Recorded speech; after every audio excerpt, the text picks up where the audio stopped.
everyone, today it's Robbie and I'm in my garden and I decided to do hopefully a quick Q&A on the last video I did about the red tub back there, the one that I put the wire on to keep the animals out. I brought my little friend out. He needs some sunlight. He's got some issues, so he does need special attention, and he does like coming out to the garden. This is an African gray of a different color, as you can see. All right, but I just wanted him to have some sun. It's a beautiful day. It's not too sunny. It's cloudy today, so we've got a good overcast, and I thought this is a good time to get him out in the garden so you can see the other birds coming in. I'm feeding the birds. I've had so many questions. Now, if I get your name wrong, I'm sorry. I'm not real good at that. Anyways, one from Jenfen, Jingfen, Zhong, Zhong. Wonderful, likes my red hat, likes me wearing red. Wanted to know about the tubs that I use, the compost in place tubs, if that will keep gophers and moles away. Absolutely. There's a place I was gardening on the other side of my wall, and the gophers actually came up. Gary built a raised bed for me that was really high. It was like 2 feet tall, and I wasn't even thinking, and the gophers came up and ate my squash plants. They generally, unless you have a really odd gopher, moles don't like leaving the ground. Gophers normally do not climb, so they're not going to get into your tubs. Make sure the holes on the bottom of the tubs are small. If you've got a major problem with gophers and you think that they might, chew it or something, which they normally don't, put the holes just above the bottom of the tub, like right along the side. I think you're fine doing the bottom, maybe put a couple holes on the bottom and then put a couple of the holes around on the top a little bit, not just like a ½ inch from the bottom, because gophers generally, they find their plants by finding the roots, and then they eat the roots. It's like one day I had a fig tree and the fig tree was doing great, and then all of a sudden the fig tree didn't look that good, and I went over and touched it and it fell over. There were no roots left. It had chewed all the roots. So the tubs work perfect. Absolutely. If you've got a gopher problem, it's going to work perfect. You're going to love it. You're going to be doing more gardening than ever before because it just will work really, really good. B. Gray, she's another subscriber. She asked me a question. She was talking about, she lives up north and, let's see, I'm not going to read her whole question right now, but it was mainly on tomatoes. One thing I was wondering is how you have tomatoes that survive the winter. It must be much warmer there than where I am in California. Yes, it probably is warmer. It depends on where you are in California. What do you do? You're trying to see me. It also depends on the tomato. There are varieties of tomatoes that will grow in cold weather.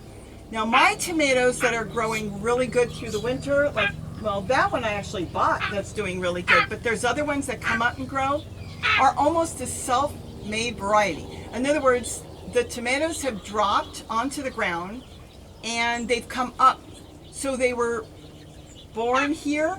You don't know what they cross-pollinated with. And some of them did so well, they love this climate that they just go all winter. And I've got them growing along the fence back there. I've got them behind me growing in my compost bin there. So it depends on not just the variety, which is important. The variety is important, but it's more than that. It's actually the tomato plant itself. And if you've got a tomato plant that's growing really good in your area, I would not only save the seeds, but I would do cuttings. And just what you would do, especially as winter's approaching or late fall, is start cutting off good branches. Just cut small pieces, put it in soil, keep it in the house, and then come spring, when the weather's good for you, you can start planting those out. And that way you know for sure that they're going to come back, because you can keep the cuttings alive all winter. Put them in a window. They may not grow that much, but once you put them outside, they should take off. The other thing is, I met somebody that lived up in Lake Arrowhead or Big Bear, and he was in snow.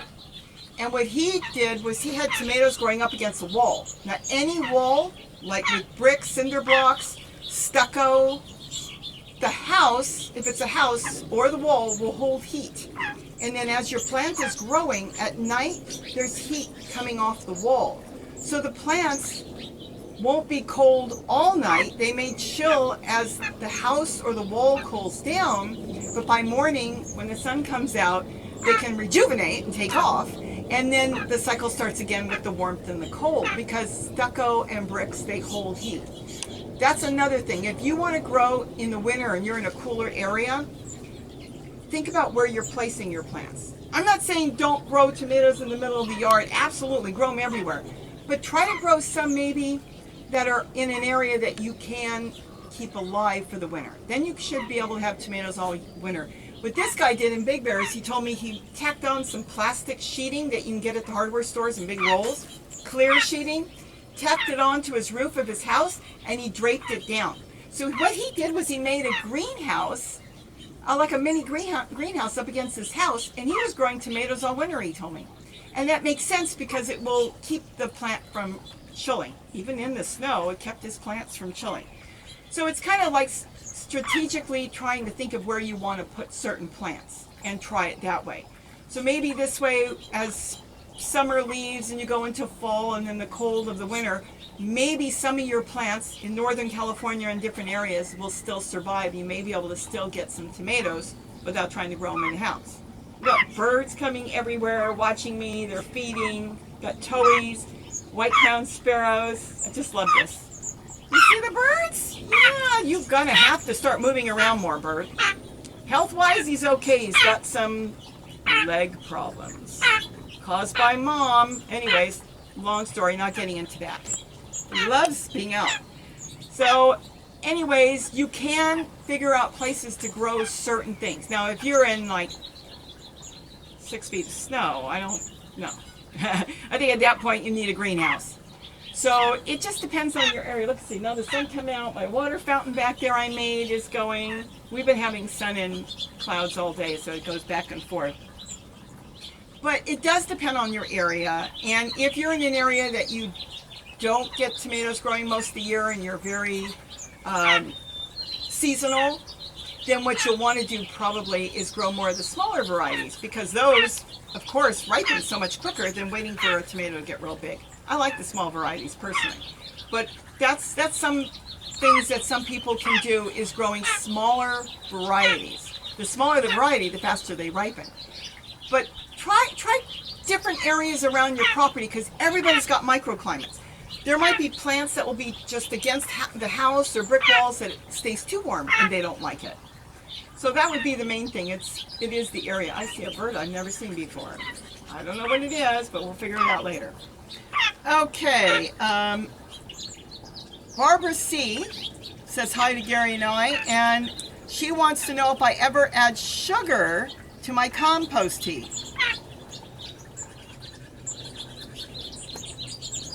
I make a compost tea, and she's actually talking about compost tea and not the compost, with just leaves. I generally pick the leaves that are yellowing, not brown, but yellowing, and I drop that in a bucket in one of the flower pots with no holes. Yeah, you're green? And fill it with water in about 3-4 days. It really stinks, and you can add that to a flower pot or just add some more water to it and pour it around. The plants love it. Okay, if you get too noisy, I'm not going to be able to take you out again. You got blue eyes. But I don't generally add sugar to my compost tea. I don't remember if I ever have, but you know, and I never know what I'm doing. I do things I never know what I'm going to do. But no, generally I make my compost tea out of collard leaves, sprouting broccoli leaves, broccoli leaves as well, kale. That really rots good. And I throw other leaves in there too, but those are really, really good. And I don't add sugar. I do add sugar to my compost bins. I don't purposely go out and buy sugar. I buy sugar for the hummingbirds. But if I have something that goes bad, like I've got some, I don't know, I bought something made of sugar, a hot cocoa mix. I don't know why. I should have made my own, which would have been easier. But it was on sale. They had the canisters for 75 cents, so I bought a couple of the canisters. And it was a hot cocoa mix, big canisters. And those, as I'm throwing them away now, I don't like them. I sprinkle in my compost bins because, yes, the microbes do like sugar. So that is true. If you want to add a teaspoon or whatever sugar or agave or whatever you want to your compost tea, there's nothing wrong with it. It's not going to hurt anything. But I don't go out of my way and do it. But there's nothing wrong with it. It's actually good. But yes, sugar goes in my compost bins. And I'm not buying hot cocoa anymore because I can make my own mix. If I really want to make a mix, I can get some powdered milk, some pure cocoa, and add in my own sugar and a pinch of salt. Just bring in the flavor, mix it up, and I can have my own hot cocoa mix. Like I said, I bought it because it was so cheap. One of my subscribers said their name is Blow Ye the Trumpet. They said, I have a huge tub in my kitchen. I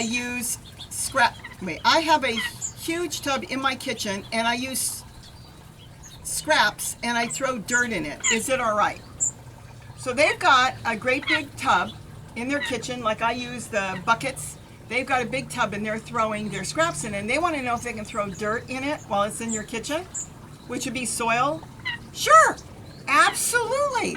If you don't want to be dragging it out, let's say you live in an area it's colder and not sure where you want to put it. If you want to keep a bucket of soil or dirt or wood chips or brown leaves or whatever, you know, it would have to be something like plants. Shredded paper may not work as well for smell. You sprinkle over any soil, your native soil or wood chips, it will sweeten it up and you won't even know your compost bin is there if it starts to rot.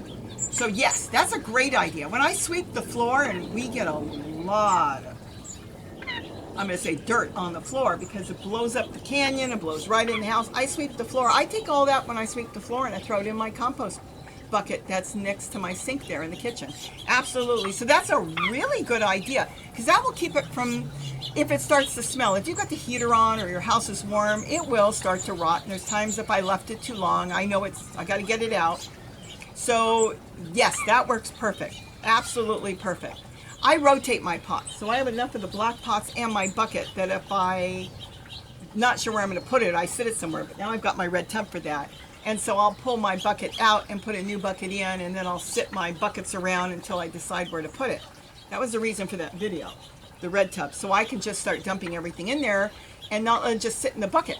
And let it start breaking down really good, and then I can move it as needed. So yes, answering your question, is it okay to throw dirt in there? Absolutely yes. The only reason I said shredded paper won't work is shredded paper won't, I'm going to use the term sweeten it up. If you put shredded paper on top in the house, it's not going to prevent it from, if it starts to smell. If it starts to break down in your house and starts to smell, it's not going to prevent the smell, not the shredded paper. But any type of soil, anything that's already on the ground, like I said, wood chips or brown leaves or grass clippings, that will stop the smell right away. So that would sweeten it up. There's nothing wrong with the paper. It's just not going to sweeten it up. And I'm going to have to try this, hopefully before I put this up. I'm not sure how to pronounce it, Gillenz, fluff. That person says a magnifier lens works to make holes and it's free. And it probably does. It'd be slower. But as a kid, I was fascinating with a magnifying glass. Absolutely fascinating. And I used to go around making holes in leaves and different things. And I guess I did do plastic too. So have I used it on my flower pots yet? No. No, I got myself a new soldering iron. I think that works for me the best. I usually use a knitting needle and I put that over the gas stove if I need to make a few holes in something in the house. But the soldering iron works good. But I'm going to have to try the magnifying glass because, you know, for somebody that doesn't have a soldering iron and doesn't have a gas stove, you wouldn't want to put a knitting needle on an electric stove because in case the needle starts to melt, and some of those are made out of aluminum and you can ruin your cooktop. So don't do that. It might work. So if I get it to work, I'll show it. But I believe it would work. Oh, you're twisting yourself around. And I think that's a great idea. So let me see if I can do it. Like I said, I've got birds everywhere. I sit here and the birds keep coming in. The squirrel just came in. He left real quick. And I saw the rabbit. And I think that's it for today. I want to keep it kind of short. I saw somebody came in there, a new viewer, on a different video, and they asked me, why don't you plant in the ground? But I'm a new viewer. They had only seen 1 or 2 videos. I haven't been able to get to all the questions because there's hundreds and hundreds and hundreds of questions to everything. And before I could get to it, N. Smith got in there, and it looked like a magazine article when that person got in there and answered the other person who asked that question. That you should be watching the videos. She does everything. She does it in the ground. She does it in compost bins. She explained about Southern California. We're in a drought. I got to give her, I don't know, he or she. I'm not sure. I think it's her. But he or she, credit. That was magnificent. I mean, I had to sit there and read it, and I could almost learn from you. I could learn from you. That was great. But yes, I, of course, and most of you already know, I do both. I got plenty in the ground. I've got all my dinosaur kale back there is in the ground. One of the big ones is in a tub. All my sprouting broccoli is in the ground. That is in the ground. And some stuff has been in a tub and it left the tub and it's now in the ground. I just like using tubs. I like using the large flower pots I get for free. And it is mainly because of water in the summer. When I don't have a tub nearby, but when I water a pot, I know that the plant roots is going to get the water from there. When I water it, it goes straight into the pot, into the roots, and then from the bottom, it can disperse. When you water in the ground, and we have such horrible soil, even though the wood chips are definitely improving the soil 100%, you never know when you water the plant if there's a crack and the water's leaving. Sometimes people are watering and their plants die, and they don't realize that the roots didn't get the water. The water ran off like a river, just ran off in its own direction. So I absolutely do both. So I just wanted to thank N. Smith for that, because it was great. I mean, it was like I saw the little reply and then I clicked on it. It was like that long, and it was like, wow, that took time to answer all that. So that was really great. So that's it for today. Just a quick Q&A on that. I really want people to, if you haven't done the compost in place, please try it. It's really worth a try. And then, of course, if you're saving kitchen scraps, that is an easy way. There's no turning. There's no multiple areas. I mean, some of these things, they take so much time and so much space and so much muscle to do it that way. And I basically I'm a nature lover, and I study nature, and I understand how a lot of it works. And for me, I am not saying it's wrong. I never want to tell anybody if anything is wrong. But I watch, like tomato plants. What happens with a tomato plant? The tomato ripens, it falls to the ground, the seeds stay on the ground, and if you're in an area where you get snow, it sits the seeds in the tomato all winter. Snow comes, the seeds are protected in the tomato, and then come spring, if the tomato froze before it rotted, it then rots, because that's the microbes getting in there, everything getting in there. It disperses on the ground as any rain comes, as leaves fall from the tomato plant or any other leaves. It gets into the ground and it starts to grow. It grows right in the matter of the tomato. Part of that tomato is its food. That's what the seeds are growing in. Most plants work that way. You've got a lot of plants that, yes, birds have to eat the seeds. They fly away, they poop them out somewhere. It started to break down in the bird's digestive system, which got the hard shell off the seed off, and then you'll get weeds and stuff all over, because that's what the birds are doing. You got plants growing all different ways. But generally, when it comes to your vegetable plants, a lot of it is simply seeds, they fall, they drop right in place. I don't rotate. Somebody once asked me, do you rotate your plants? Like if you had tomato plants, will you grow something? No, I don't rotate. Because I'm composting in place, even in the pots, I'll add in fresh kitchen scraps. They're getting all the nutrients they need. And if people want to say that's wrong, then maybe it is wrong. But you know what? I haven't had any problems. The tomatoes are still growing, the broccoli's still growing. Everything's still growing. So this works for me. So everybody has to try different things, and everybody has to do what works for them. So I do not rotate. And if the seeds fall, a lot of my tomatoes come up right from the same area because they grew before and the tomatoes fell and the plant dried out. That's the way nature would do it. They would fall and drop and grow, and that's what I do. Fall and drop and grow. Parsley, the same thing. Parsley and a lot of your smaller seeds, they'll blow, you know, through the air and grow different places. That's how my celery is. The first time I bought the seeds from somebody, they said, once you plant it, you'll never need to plant it again, and they were not kidding. I have celery coming up everywhere because it's such a fine seed. It blows all over. Plus the birds are eating it, and they could be doing the same thing. It goes through their system. If they don't crack the seed and they swallow it whole, it will go through their system, and wherever they left their, you know what, it could grow that way too. A lot of plants are like that. So do I rotate? I do not rotate.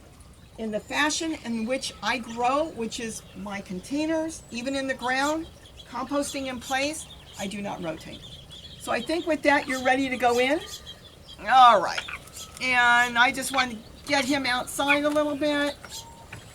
Oh, yeah. I know. See, look. I know you want to see the birds.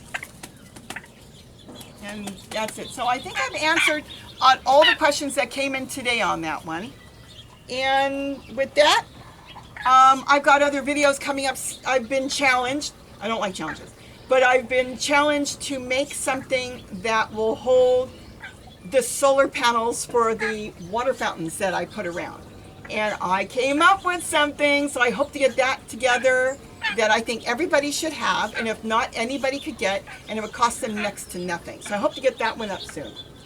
So do you have anything to say? You haven't started talking yet. Say, I'm only a baby. I'm only, what, 2 months old? 3 months old almost.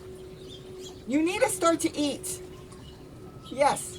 So with that, have a wonderful day, and don't forget to eat what you grow. You want to try some broccoli? No? You're not going to eat your broccoli. Kitty's going to have to teach you how to eat broccoli. Have a great day, and don't forget to eat what you grow. Bye-bye.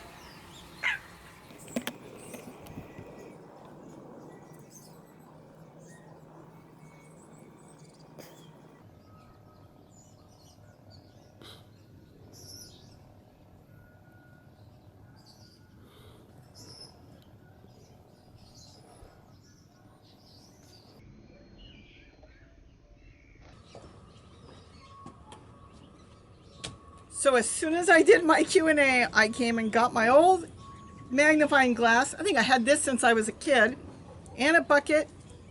And I have to give them a total thumbs up, 5 stars. It works. It will make elongated holes. It will make round holes. So if you're off the grid and you don't have electricity, or you don't want to use electricity and you got the sun, she is absolutely right. I have never thought about that. And here as a kid, I went around with a magnifying glass burning all kinds of things in paper, in plastics, but I hadn't tried it on my flower pots. Thanks.